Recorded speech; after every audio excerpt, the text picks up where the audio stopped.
أعوذ بالله من الشيطان الرجيم. بسم الله الرحمن الرحيم. أتأمرون الناس بالبر وتنسون أنفسكم وأنتم تتلون الكتاب أفلا تعقلون.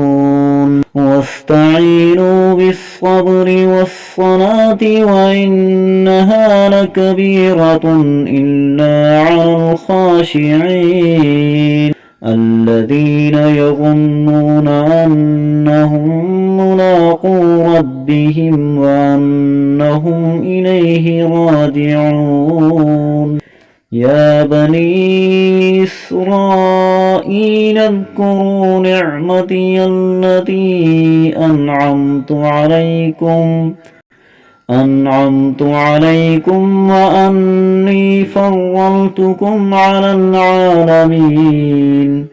واتقوا يوما لا تجزي نفس عن نفس شيئا ولا يقبل منها شفاعة ولا يؤخذ منها عدل ولا هم ينصرون.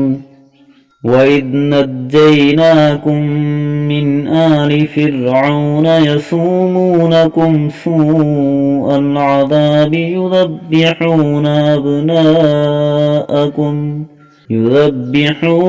أبناءكم ويستحيون نساءكم وفي ذلكم بلاء من ربكم عظيم. کیا تم دوسرے لوگوں کو تو نیکی کا حکم دیتے ہو اور خود اپنے آپ کو بھول جاتے ہو، حالانکہ تم کتاب کی تلاوت بھی کرتے ہو؟ کیا تمہیں اتنی بھی سمجھ نہیں؟ اور صبر اور نماز سے مدد حاصل کرو. نماز بھاری ضرور معلوم ہوتی ہے مگر ان لوگوں کو نہیں جو خشوع یعنی دھیان اور عاجزی سے پڑھتے ہیں، جو اس بات کا خیال رکھتے ہیں کہ وہ اپنے پروردگار سے ملنے والے ہیں اور ان کو اسی کی طرف لوٹ کر جانا ہے. اے بنی اسرائیل، میری وہ نعمت یاد کرو جو میں نے تم کو عطا کی تھی، اور یہ بات یاد کرو کہ میں نے تم کو سارے جہانوں پر فضیلت دی تھی.